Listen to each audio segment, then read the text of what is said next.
Back in March, shortly after the pandemic was first declared, organizations everywhere quickly adapted their services to slow the spread of COVID-19. That included the Community Food Bank of Southern Arizona, which not only switched to drive-through service, but also put out a call for volunteers as it anticipated growing demand for help. This week, we checked back in with CEO Michael McDonald to discuss how those needs have evolved.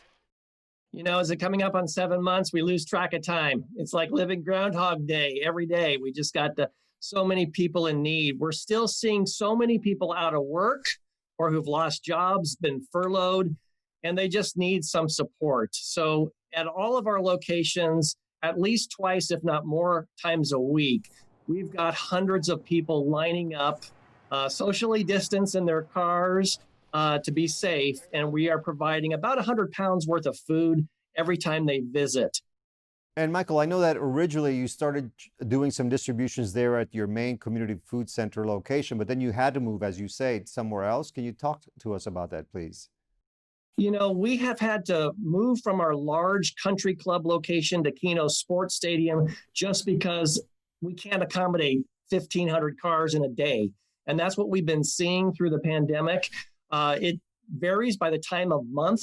It varied when the federal government provided more unemployment insurance. That has gone away, or at least that level.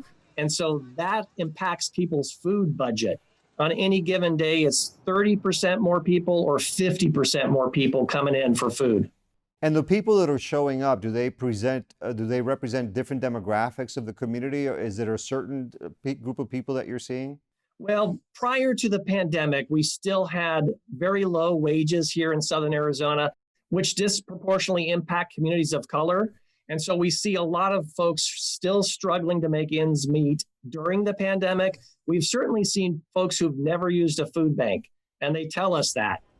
Folks who had better employment, higher job wages, and have lost those wages or the hours. About 4 times the number of new visits than we've ever seen before. And what are the requirements? For example, if I have never had to use your services and all of a sudden I need them, how do I go about the process?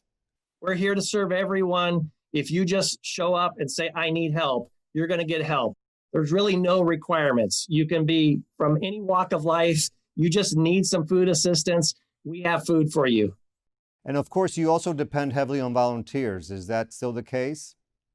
It really is. And during the beginning of the pandemic, we wanted our volunteers to shelter in place and stay safe. We have asked people to come back. So if you feel like your health is in good shape and you can be outdoors for 2 to 5 hours a day, we've got work for you. We need your help. The community needs your help because there's so many people in need.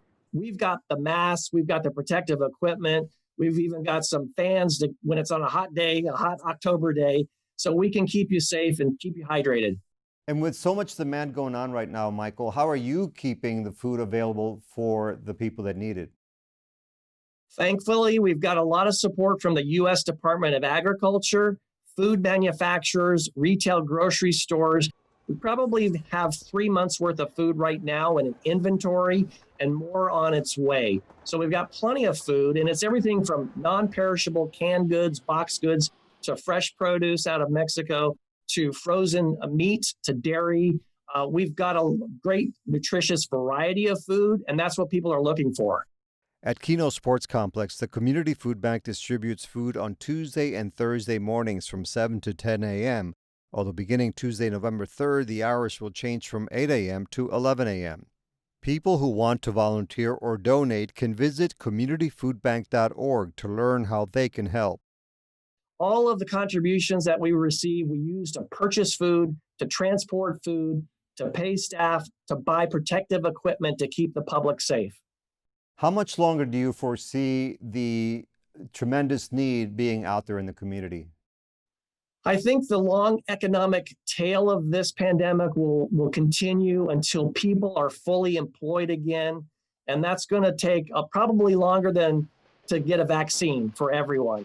So we anticipate that through the balance of this calendar year and well into next calendar year, people are going to need food assistance like they never have before. And of course, everybody's hoping for that vaccine and that the economy will get back on track. That's right. That's right. I think food insecurity is sort of the canary in the coal mine. If people are struggling to make ends meet and cannot afford food, they're going to struggle to pay the rent, the utilities, the mortgage. So we are concerned that the economic ripple will continue and it will look like evictions next. All right, Michael McDonald, CEO of the Community Food Bank of Southern Arizona. Thank you very much for joining us. Thank you, Tony.